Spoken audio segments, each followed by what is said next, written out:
नमस्कार दोस्तों, आपका स्वागत है आपके अपने चैनल उड़ान कोचिंग लालगढ़ में। शुरुआत करते हैं अपने आज के टॉपिक की। लोक देवता, राजस्थान के लोक देवता। तो हमने पिछली वीडियो में देख लिया होगा पांच पांच पीर में हमने देखा रामदेव जी, गोगा जी, और आज हम शुरुआत करेंगे बाबूजी राठौड़। तो शुरुआत करते हैं आज के टॉपिक की। तो इनकी जीवनी के बारे में देखते हैं। जन्म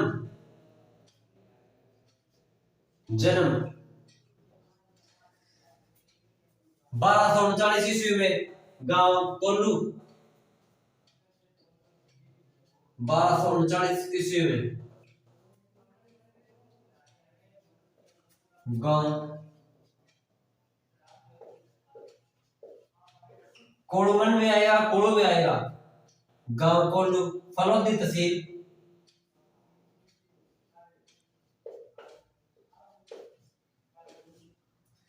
फलोदी तहसील,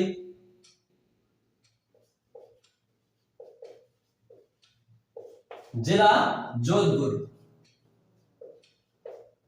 जिला जाएगा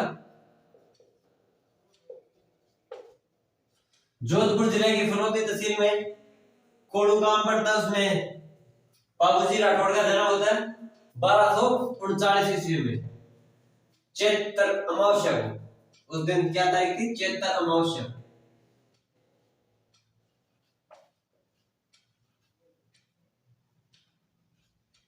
चैत्र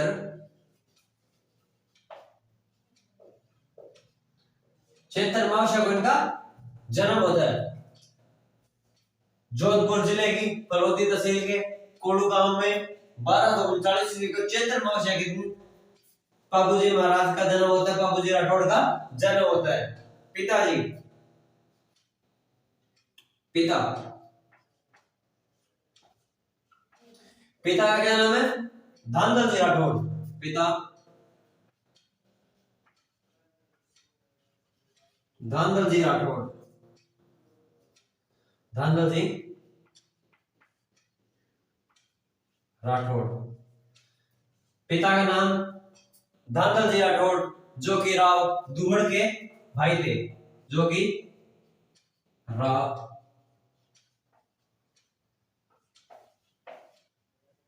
दुहड़ के भाई थे, राव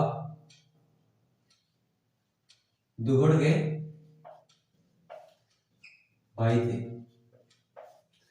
पिता का नाम धांधल जी राठौड़, जो कि राव दुहड़ के भाई थे। और माता की बात करो तो कमला देव। माता का क्या नाम था?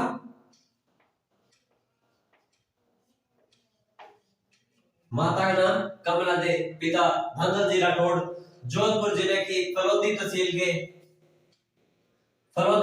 कोल्लू गांव में इनका जन्म होता है। 1239 में चैत्र अमावस्या के दिन बाबूजी राठौड़ का जन्म होता है। पिता धांधल जी राठौड़, राव दुहड़ के भाई, माता कमल दे, पत्नी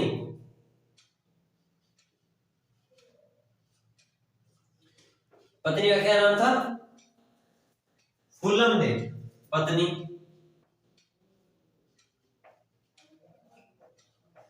फूलम दे या सुप्यार दे।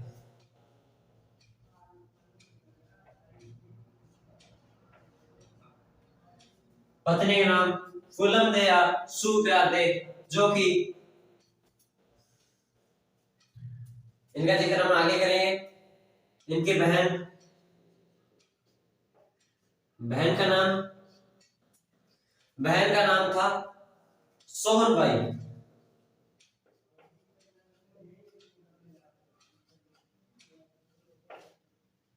बहन का नाम सोहनबाई, जिनका विवाह जायल नागौर के राजा जिंदराव खिची से होता है। विवाह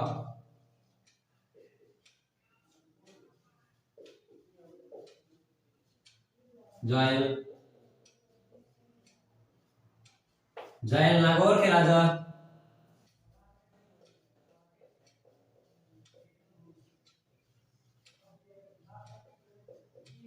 जिंदराव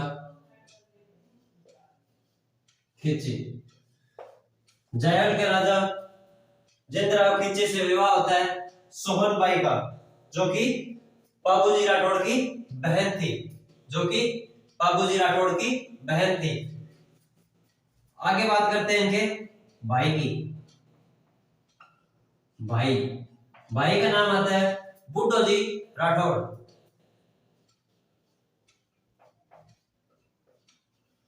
बुड्ढो जी, भाई का नाम था बुड्ढो जी। नेक्स्ट अपने बात करते हैं इनके भतीजे की। भतीजा, भतीजे का नाम आता है रूपनाथ जी। भतीजा नाम था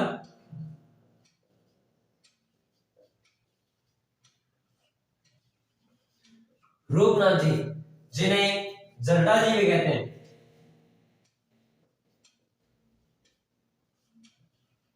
जरडा जी, भतीजे का नाम था रूपनाथ जी या जरडा जी। रूपनाथ जी या जरडा जी ने जिंदराव खिलची से युद्ध कर अपने बाबूजी राठौड़ के मौत का बदला लेते हैं। जिंदराव खिलची से युद्ध लड़ते हैं कौन? रूपनाथ जी या जरडा जी। बाबूजी की मृत्यु का बदला लेते हैं।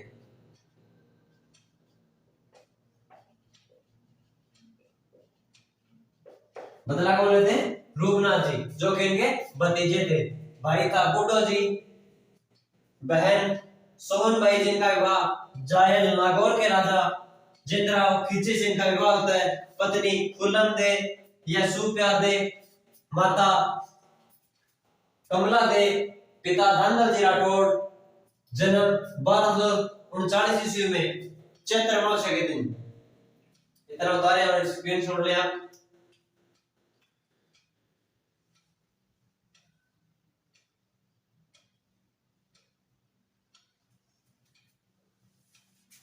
नेक्स्ट बात करते हैं इनकी आगे की जानकारी की।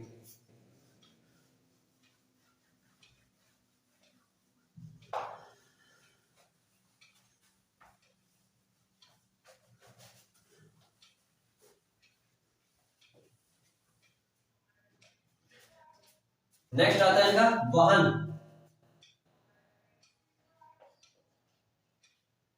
वाहन, वाहन की घोड़ी का क्या नाम था केसर काल में?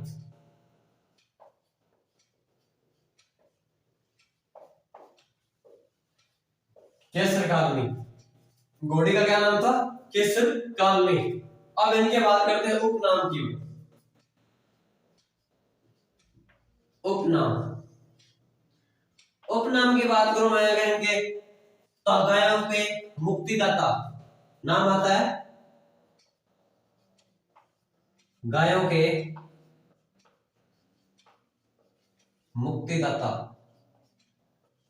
लक्ष्मण के अवतार।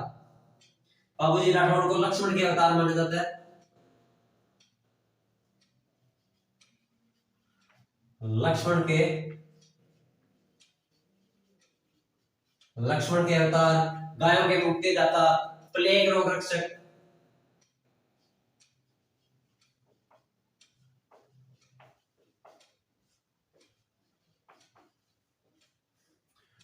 ऊंटों के देवता, ऊंटों के देवता।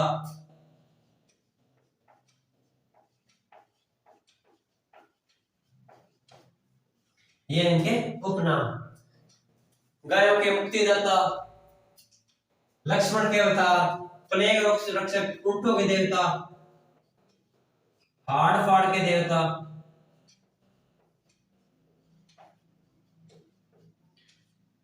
ये इनके उपनाम, यानी इन नामों से इन्हें जाना जाता है। बाबूजी राठौड़ के उपनाम है गायों के मुक्तिदाता, लक्ष्मण के अवतार माने जाते हैं, प्लेग रोग रक्षक, ऊंटों के देवता। ऊंट बीमार होने पर बाबूजी राठौड़ के पूजा की जाती है। हाड़ फाड़ के देवता। नेक्स्ट से बात करते हैं ऊंट पालक जाति। ऊंट पालक जाति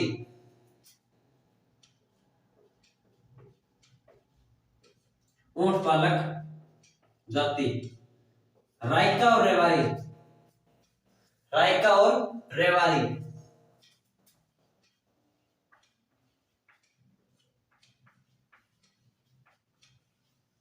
रायका और रेवाड़ी जो कि ऊंट पालक जाति है। ऊंट बीमार होने पर रायका और रेवाड़ी जाति, रायका और रेवाड़ी जाति बापूजी राठौड़ के फड़ का वाचन करते हैं।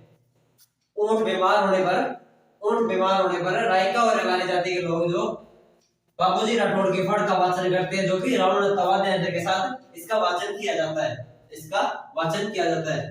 कहा जाता है मारवाड़ में ऊंट लाने का श्रेय किसे जाता है? बापूजी राठौड़ को। मारवाड़ में ऊंट लाने का श्रेय किसे जाता है? बापूजी राठौड़ को। तो हम नोट करते हैं, मारवाड़ में ऊंट लाने का श्रेय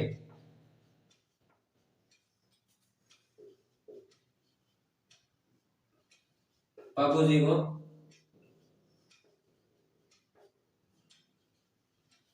बापूजी को जाता है। मारवाड़ में ऊंट लाने का श्रेय किसे जाता है? बापूजी को जाता है। और उसके बाद बात करें सबसे लोकप्रिय फड़ किसकी है? बापूजी राठौड़ की। सबसे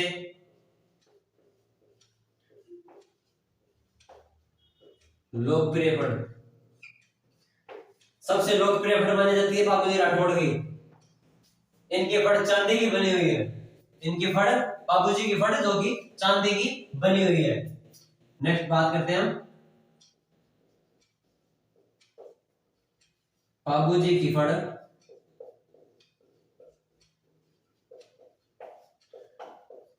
चांदी की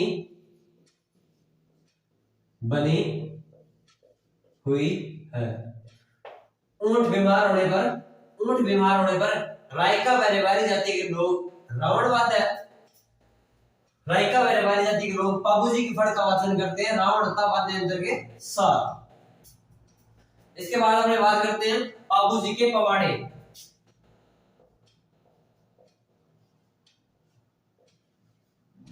बापूजी के पवाड़े, पवाड़े का तो या गीत या भजन। बापूजी के पवाड़े, बापूजी के पवाड़े कौन से वाद्य यंत्र के साथ बजाए जाते हैं? माठ वाद्य यंत्र। बापूजी के जो पवाड़े हैं जो माठ वाद्य यंत्र के साथ गाए जाते हैं, माठ वाद्य यंत्र के साथ।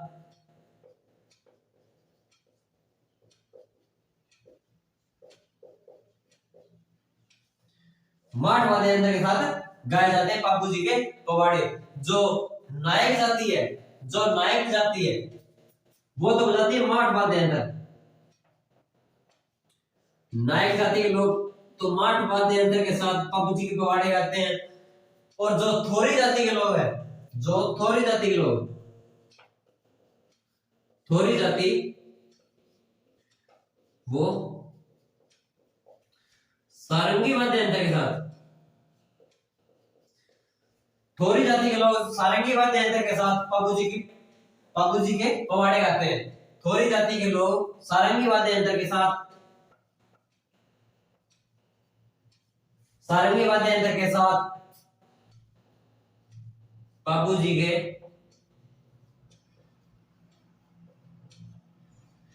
के पवाड़े गाते हैं। बापूजी के पवाड़े, बापूजी के पवाड़े कहते हैं नहीं, इनके गीत या भजनों को कहते हैं बापूजी के पवाड़े, जो कि माठ वाद्य यंत्र के साथ गाए जाते हैं। नायक जाति के लोग हैं जो माठ वाद्य यंत्र के साथ गाते हैं। जो थोरी जाति के लोग हैं वो सारंगी वाद्य यंत्र के साथ बापूजी के पवाड़े गाते हैं। जो सारंगी वाद्य यंत्र के साथ थोरी जाति के लोग, थोरी जाति के लोग कौन से गाते हैं? सारंगी वाद्य यंत्र के साथ। इतना आप बता रहे, स्क्रीनशॉट ले इसका।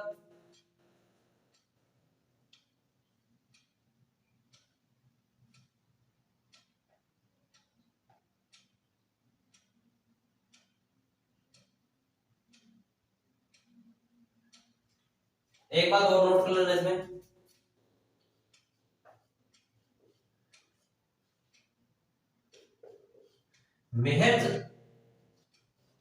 मेहर जाति के मुसलमान।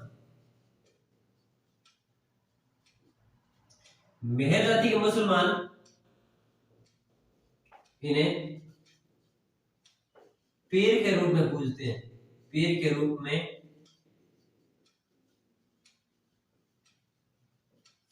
मेहर जाति के जो मुसलमान है जो इन्हें पीर के रूप में पूजते हैं। मेहर जाति के लोग हैं जो बाबू जी को पीर के रूप में पूजते हैं। ऊंट पालक जाति है, रायका और रेबारी उपनाम गायों के मुक्तिदाता, लक्ष्मण के अवतार, प्लेग और रक्षक, ऊंटों के देवता, हाड़ पाड़ के देवता।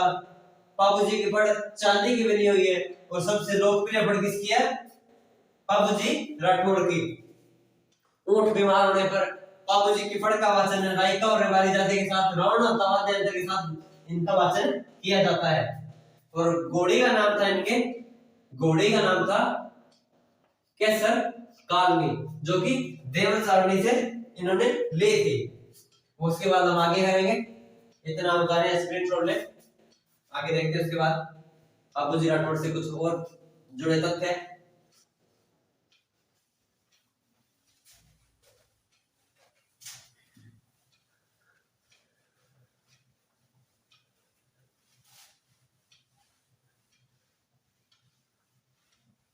अब देखते हैं बाबू जी के प्रतीक। बाबू जी के प्रतीक, बाबू जी के प्रतीक, बाला लिए हुए अश्वार, जो प्रतीक है बाला लिए हुए, बाला लिए हुए अश्वार, अश्वारोही, बाला लिए हुए अश्वारोही एवं बाईं ओर पगड़ी झुकी हुई। पगड़ी बाईं ओर झुकी होती है। बाला लिए हुए अश्वार और पगड़ी बाईं ओर झुकी होती है। बाला लिए हुए अश्वार एवं पगड़ी बाईं ओर झुकी होती है, इनके प्रतीक है। अब इनका देखते हैं मेला। मेला कब पड़ता है? मेला पड़ता है ना इनका चैत्र मास,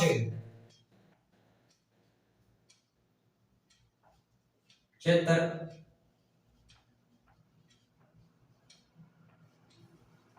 चैत्र मास के दिन का मेला पड़ता है। गांव कोल्लू गांव जोधपुर में, जहां इनका जन्म होता है। मेला पड़ता है चैत्र अमावस्या के दिन कोल्लू गांव जोधपुर में। इनका मुख्य मंदिर भी है, मंदिर भी है, अन्य मंदिर है,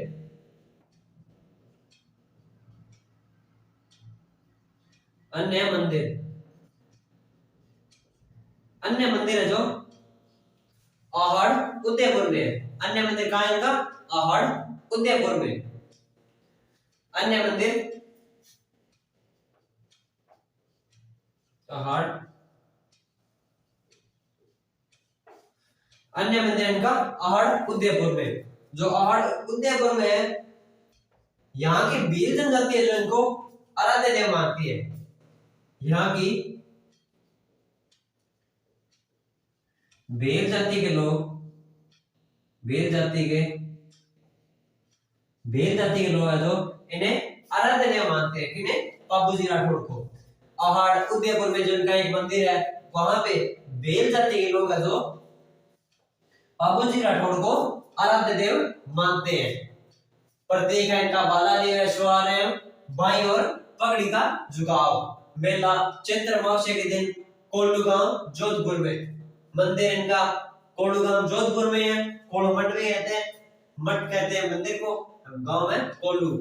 अन्य मंदिर आहड़ उदयपुर में भील जाति के लोग है जो आहड़ उदयपुर में भील जाति के लोग है जो इनको आराध्य देव के रूप में मानते हैं।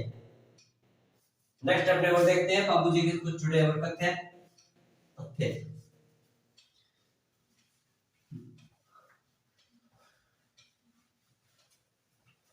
इतना आपने उतार लिया होगा। नेक्स्ट अपने देखते हैं सोहन भाई।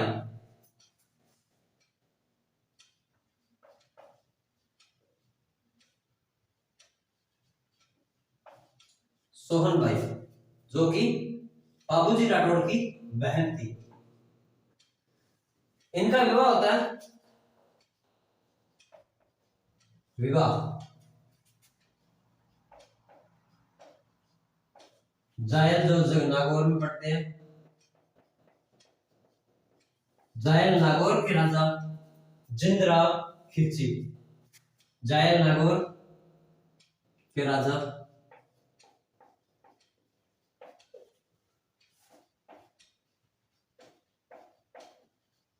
जिंदराव खिलची, जिंदराव खिलची से इनका विवाह होता है। जिंदराव खिलची से इनका विवाह होता है जो कि नागौर के राजा थे, जयाल नागौर के। अब हमने देखते हैं देवल चारणी।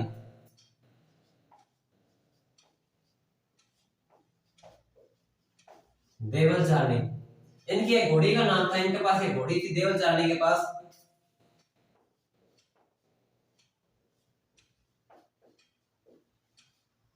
केसर कालनी, केसर कालनी। एक साइड अपने बनाते हैं बाबूजी, एक साइड बाबूजी राठौड़, एक साइड इनके लिखते हैं पत्नी का नाम, जिनका नाम था फूलम दे, जिनका नाम था फूलम दे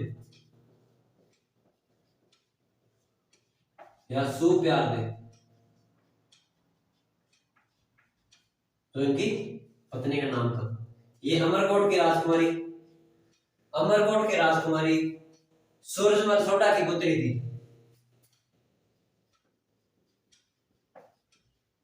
अमरकोट के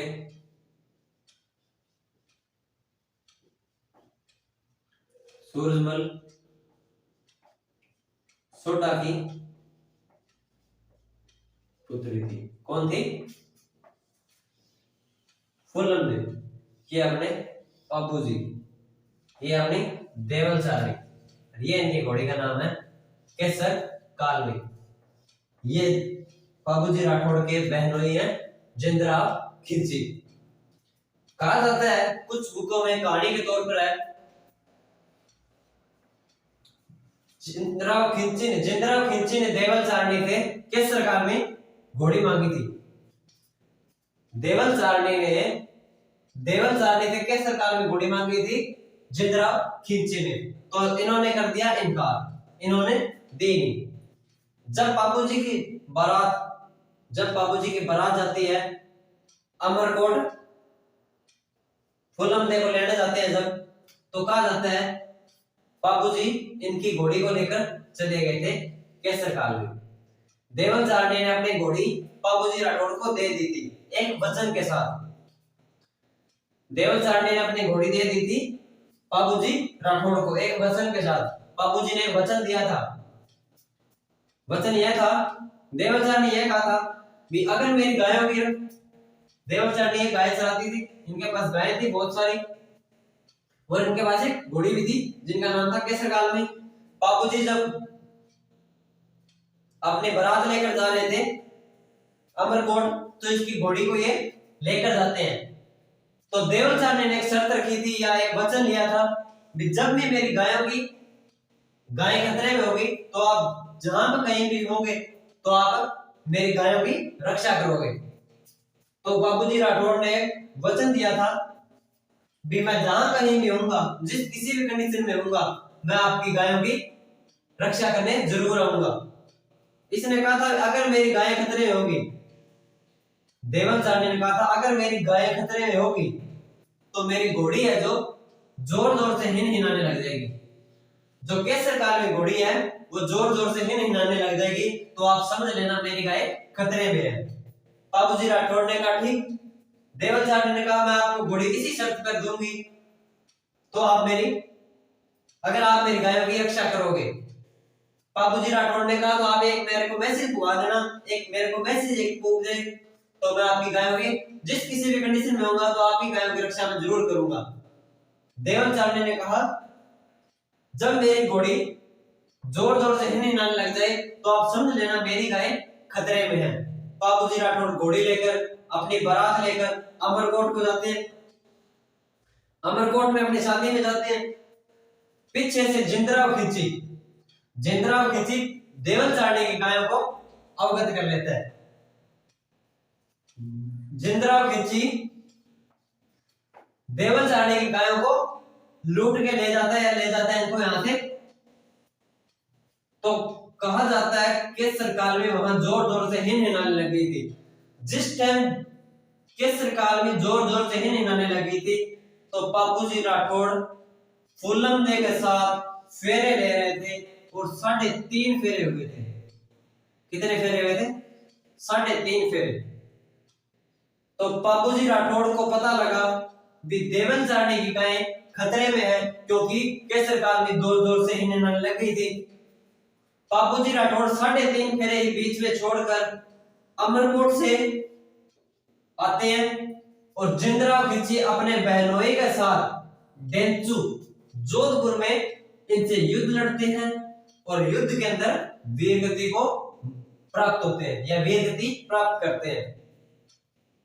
3.5 फेरे बंदे ने 3.5 फेरे बीच में छोड़कर आ गया था। 4 पूरे नहीं किए थे, 3.5 में वापस आ गया था, क्योंकि वचन दिया हुआ था देवचारणी को भी अगर आपकी गाय खतरे में होगी तो मैं किसी भी कंडीशन में होऊंगा तो वहां मैं आपकी गायों की रक्षा करने जरूर आऊंगा।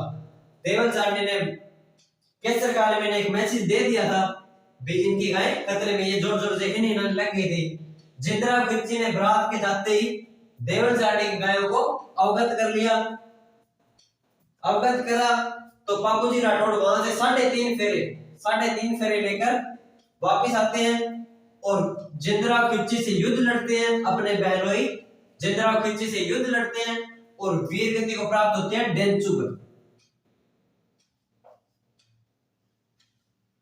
डेंचू, जो कि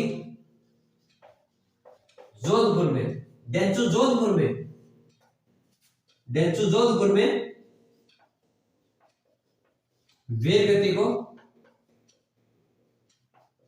वीरगति प्राप्त करते हैं।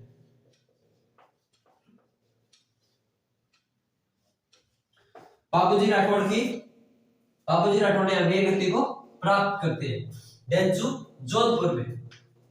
तो आपको समझ आया होगा। सोहनबाई बहन का नाम था, बाबूजी राठौड़ की बहन का नाम था सोहनबाई, जिनका विवाह होता है जायल नागौर में इनके राजा जिंदराव खिंची से। देवचारणी के पास एक घोड़ी का नाम था केसर काल में, जो कि काले रंग की अति सुंदर घोड़ी थी, जो जिंदराव खिंची ने इन्होंने देवचारणी से मांगी थी। तो देवचारणी ने इनको इनकार कर दिया था कि मैं आपको ये अपनी घोड़ी नहीं दूंगी। उसके बाद बाबूजी राठौड़ जब अमरकोट अपनी शादी में जाते हैं तो देवचारणी से एक वादा करके केसर काल में घोड़ी को ले जाते हैं। वादे के मुताबिक कहा जाता है, वादे के अंदर भी अगर आपकी गायों को अगर किसी भी संकट में होगी तो मैं जिस किसी भी कंडीशन में होऊंगा तो आपकी गायों की रक्षा करने जरूर आऊंगा। तो देवचारणी ने कहा अगर मेरी गाय या मैं किसी भी संकट में होगी तो मेरी एक घोड़ी केसर काल में जोर जोर से हिलाएगी, तो आप समझ लेना मैं या मेरी गाय खतरे में है। क्योंकि उस टाइम देवचारणी के पास धन के रूप में गाय थी, इसीलिए तो आज भी कहते हैं गोधन। कभी आपने सुना है भैंस धन या बकरी धन? आज भी गोधन ही कहते हैं। तो उस टाइम भी गायों के व्यापार या इनके एक आय के था जो कि गाय थी। तो बाबूजी राठौड़ 3.5 फेरे फूलम दे के साथ ले रहे थे अमरकोट के अंदर। तो वहीं केसर काल में जोर जोर से हिलाती है। तभी बाबूजी को पता लगता है कि देवचारणी की गाय किसी ने अवगत कर लिया। आय के बाद पता लगता है। बाबूजी राठौड़ वहां से उसी कंडीशन में चलते हैं केसर काल में लेकर और डेंचू स्थान पर जिंदराव खिंची के साथ युद्ध होता है। युद्ध के अंदर वीरगति को प्राप्त होते हैं। इतना स्क्रीन छोड़ लें, इसको उतारें, उसके बाद कुछ आगे देखते हैं।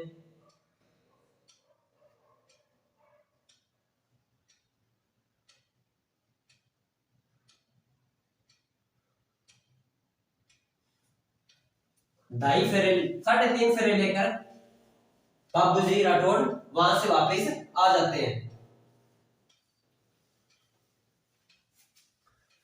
नेक्स्ट देखते हैं बाबूजी राठौड़ के कुछ ग्रंथ जो कि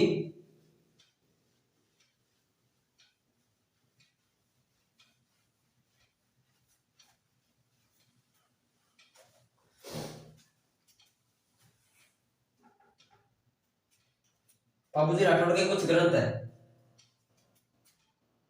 नंबर 1 इधर हमने लिखेंगे ग्रंथ और इधर लिखेंगे किसने लिखा है, रचिता। नंबर 1 आता है बाबूजीरा सोरठा।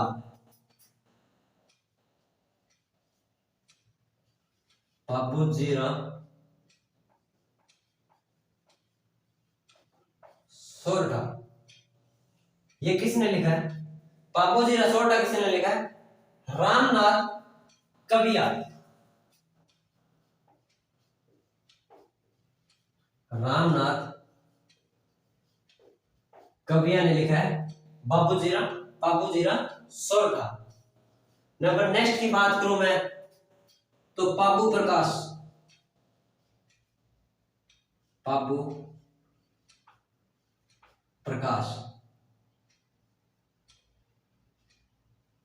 बाबू प्रकाश के रचिता कौन है? बाबू प्रकाश के रचिता है आसिया मोड़जी। आसिया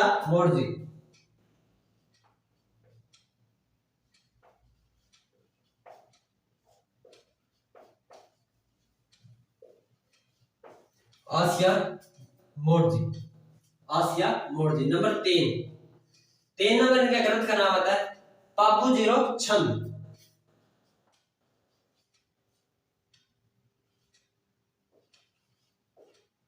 बाबूजीरो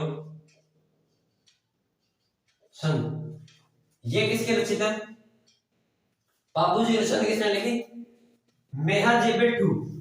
बाबूजीरो छंद किसने लिखी? मेहाजी बिट्ठू।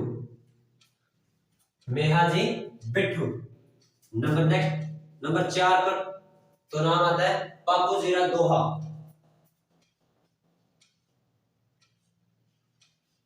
बाबूजीरा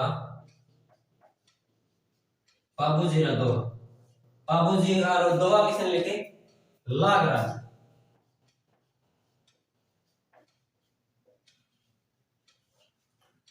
लगराज ने क्या लिखा? बाबूजीरा दोहा। तो इनके 4 ग्रंथ है, ये रचित है। नंबर 1 पर आता है बाबूजीरा सोरठा जो कि रामनाथ कबिया ने लिखी है। बाबूजीरा सोरठा। उसके बाद बात करूं बाबू प्रकाश आसिया मोड़जी। रचिता कौन है? आसिया मोड़जी। उसके बाद बात करूं बाबूजीरो छंद तो ये लिखे है मेहाजी बिट्ठू ने। उसके बाद बात करूं बाबूजीरा दोहा ये लिखे लंदर राज ने। तो आज के अपने लोक देवता की जिक्र किया था हमने बाबूजी राठौड़।